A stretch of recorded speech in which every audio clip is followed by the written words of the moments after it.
तिल वाली बहू। शकुंतला बहुत ही धार्मिक महिला है। हर समय पूजा पाठ में लगी रहती है। वो कोई भी काम बिना शुभ मुहूर्त के नहीं करती है। शकुंतला अपने बेटे राज की शादी करवाना चाहती है, इसलिए वो पंडित जी के पास राज की कुंडली लेकर जाती है। प्रणाम पंडित जी। मेरा बेटा राज बहुत संस्कारी है। पूजा पाठ और धर्म कर्म के कार्यों को बहुत निष्ठा से पूर्ण करता है। मैं अपने बेटे की शादी कराना चाहती हूँ, इसलिए उसकी कुंडली ले आई हूँ। शकुंतला पंडित जी को कुंडली देते हुए कहती है और पंडित जी कुंडली को ध्यान से देखकर कहते हैं, बेटे, तेरे बेटे का उज्जवल भविष्य है। इसका गृहस्थ जीवन भी अच्छा रहेगा, परंतु परंतु क्या पंडित जी? परंतु एक बात का विशेष ध्यान रखना होगा। तुम्हें अपने बेटे की शादी उसी लड़की से करानी होगी जिसके गाल पर तिल हो। वो लड़की तुम्हारे घर, तुम्हारे बेटे और तुम्हारे भविष्य के लिए सुख, शांति और समृद्धि लाएगी। तुम्हारा भाग्य केवल उस लड़की के आने से ही जागेगा। जी पंडित जी, मैं ऐसी ही बहू लाऊंगी जिसके गाल पर तिल हो। धन्यवाद पंडित जी, धन्यवाद। अब वो दिन रात तिल वाली बहू के बारे में सोचती रहती है। शकुंतला अपने बेटे का जहां भी रिश्ता लगाती तो उसकी एक ही शर्त होती कि तिल वाली बहू चाहिए। एक दिन अपनी माँ को इस तरह से परेशान देखकर राज कहता है, माँ, आप मेरे लिए तिल वाली लड़की क्यों देख रही हैं? अरे क्योंकि पंडित जी ने बोला है, वो तुम्हारे और इस घर के लिए भाग्यशाली साबित होगी। माँ, मैं एक लड़की से प्यार करता हूँ। आप मेरी शादी उस लड़की से करा दो ना। उसके गाल पर तिल होगा तभी मैं तुम्हारी शादी उससे कराऊंगी, नहीं तो भूल जाओ उस लड़की को। माँ की बात सुनकर राज को लगा कि माँ उसकी शादी कभी होने ही नहीं देगी, इसलिए उसने बिना कुछ सोचे समझे बोल दिया, अब माँ है ना, उसके गाल पर तिल है। सच में माँ, बहुत प्यारा तिल है। तू सच कह रहा है बेटा? अरे तो तूने मुझे पहले क्यों नहीं बताया? जल्दी से मुझे उस लड़की से मिलवा दे। ठीक है माँ, मैं बात करता हूँ उससे। अगले दिन राज रोशनी के पास पहुंचा और उसे सारी बात बताई। रोशनी ने सारी बात जानने के बाद कहा, राज, तुमने माँ से झूठ क्यों बोला? मेरे गाल पर कोई तिल नहीं है। अरे मेरे पास कोई और रास्ता नहीं था रोशनी। उस समय मुझे जो ठीक लगा मैंने किया।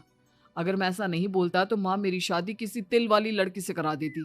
अरे तुम्हें पता नहीं, पंडित जी के मुख से निकली बात मेरी माँ के लिए पत्थर की लकीर है। वो आकाश पाताल एक कर देंगी, लेकिन तिल वाली लड़की ढूंढ कर ही रहेंगी। जो भी हो राज, लेकिन माँ को जब कभी सच्चाई का पता चलेगा तो उन्हें बहुत दुख होगा। और मेरे गाल पर तो तिल है ही नहीं। अब मैं माँ से कैसे मिलूंगी? तुम अपने गाल पर काजल से एक तिल बना लो ना, बाकी मैं संभाल लूंगा। अगले दिन रोशनी ने ऐसा ही किया। उसने काजल से गाल पर एक तिल बना लिया। इसके बाद राज ने रोशनी को अपनी माँ से मिलवाया और जब शकुंतला ने रोशनी को ध्यान से देखा तो उसके गाल का तिल देखकर बहुत खुश हो गई और दोनों का रिश्ता पक्का कर दिया। कुछ ही दिनों में शकुंतला ने राज और रोशनी की शादी बहुत धूमधाम से करा दी। बहू, राज, जल्दी बाहर आओ, एक खुशखबरी है। रोशनी और राज बाहर आते हैं। राज, देखा, मेरी बहू के भाग्य से घर में खुशी आने लगी। जिस जमीन का केस हम पिछले 10 साल से लड़ रहे थे ना, वो केस अब खत्म हो गया है। अभी अभी वकील साहब का फोन आया है, वो केस हम जीत गए हैं। शकुंतला रोशनी को बहुत प्यार करती है, लेकिन रोशनी के मन में दुख होता है। वो सोचती है, माँ मेरे झूठ को सच समझ रही है। अगर माँ को ये पता चल गया कि ये तिल नहीं काजल है तो उन्हें कितना दुख होगा। मैं आज ही राज से बात करूंगी कि वो माँ को सारी सच्चाई बता दे। शाम को राज घर आता है तो रोशनी राज से कहती है, राज, हमें माँ को सारी सच्चाई बता देनी चाहिए। घर में कुछ भी अच्छा होता है तो माँ को लगता है कि सब मेरे गाल के तिल की वजह से हो रहा है। तुम्हारे गाल की तिल की वजह से कुछ नहीं हो रहा, लेकिन हाँ, तुम्हारी वजह से हो रहा है। तुम इस घर में लक्ष्मी का रूप लेकर आई हो। सब बात ठीक है राज, लेकिन मैं माँ से और झूठ नहीं बोल सकती। मैं कल ही उन्हें सब कुछ सच सच बता दूंगी। नहीं रोशनी, अभी हम कुछ नहीं बता सकते। अभी हमारी शादी को ज्यादा दिन भी नहीं हुए। तुम माँ के दिल में अपने लिए थोड़ी और जगह बना लो, उसके बाद में पक्का मैं ही माँ को सब कुछ बता दूंगा। इस तरह से दिन गुजरने लगते हैं और शकुंतला के घर में खुशियों का आना लगा रहता है। शकुंतला अपनी बहू से बहुत प्यार करने लगी थी।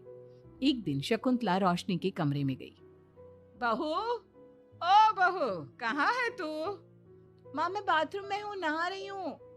अरे देख तो मैं तेरे लिए क्या लाई हूँ, जल्दी बाहर आ। अब मैं क्या करूँ? मेरे पास तो काजल भी नहीं है, अब चेहरे पर क्या लगाऊं? राज तुमने अच्छा फंसाया मुझे। माँ आप अपने कमरे में जाइए, मुझे नहाने में थोड़ा टाइम लगेगा, मैं खुद आपके कमरे में आ जाऊंगी। नहीं बहू, तू जल्दी से निकल कर आ, मैं यहीं बैठी हूँ तेरे कमरे में। जब रोशनी को इस बात का एहसास हो गया कि उसकी सास कमरे से नहीं जाएगी, तो उसने अपने गीले बाल एक तरफ कर लिए और बालों से अपना आधा चेहरा छुपाकर बाहर आई। बहू नहा ली तुम?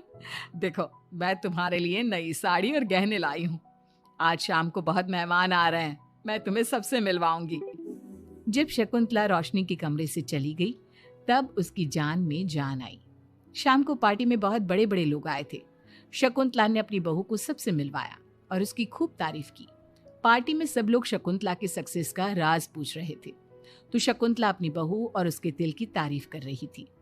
एक दिन शकुंतला अपने बहू बेटे के साथ घूमने गई। आज हम घूमने आए हैं तो देखो मौसम भी कितना प्यारा हो गया है, लगता है बारिश आने वाली है। शकुंतला के इतना कहते ही जोरों की बारिश शुरू हो गई। रोशनी और राज कुछ सोच पाते इससे पहले ही रोशनी के गाल पर काजल का तिल बह गया और शकुंतला ने ये सब देख लिया। अब शकुंतला के गुस्से की कोई हद ना रही। तूने मुझसे झूठ बोला? तेरी इतनी हिम्मत? कल वही मैंने तुझे इतना प्यार किया, तुझे अपने बेटे से ज्यादा ममता दी, और तूने मेरे साथ विश्वासघात किया। मैं तुझे कभी माफ नहीं करूंगी। माँ, इसमें रोशनी की कोई गलती नहीं है, मैंने ही कहा था इसे ऐसा करने के लिए। रोशनी ने कई बार आपको सच्चाई बताने की कोशिश की, लेकिन मैंने हर बार उसे रोक दिया।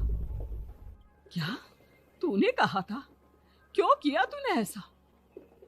कितना बुरा दिन था वो जब मैंने तुम दोनों की शादी करवाई, और तुझे शर्म नहीं आई अपनी माँ को धोखा देते हुए? तो माँ मैं और क्या करता, अब तो पीछे ही पड़ गई थी तिल वाली बहू के। आपको कोई लड़की भी तो नहीं मिल रही थी, और मैं रोशनी को बहुत प्यार करता हूँ, उसके बिना नहीं रह सकता। हाँ तो अब इसी के पास रहे, मैं तुम दोनों की शक्ल नहीं देखना चाहती। ले जा इस झूठी और मनहूस लड़की को मेरे सामने से। माँ, कल तक तो रोशनी बहुत भाग्यवान थी, आज ये मनहूस हो गई। अपनी सोच बदलो माँ, चेहरे के ऊपर तिल होने से कुछ नहीं होता। आपने देखा नहीं, रोशनी के घर आते ही हमारे सारे काम पूरे हो गए। आज हमारी कंपनी नंबर 1 है। अब कब अंधविश्वास करना छोड़ोगी? बेटे की इतना समझाने पर माँ को समझ में आ जाता है कि वो गलती कर रही है। शकुंतला अपने बहू बेटी को लेकर घर आ जाती है। अगले दिन शकुंतला रोशनी के गाल पर काजल से एक तिल बना देती है। राज और रोशनी शकुंतला को बहुत हैरानी से देखते हैं, तब वो कहती है, ऐसे क्या देख रहे हो तुम दोनों? ये तिल नहीं, काला टीका है, ताकि मेरी बहू को किसी की नजर ना लगे। शकुंतला की बात सुनकर सब हंसने लगते हैं।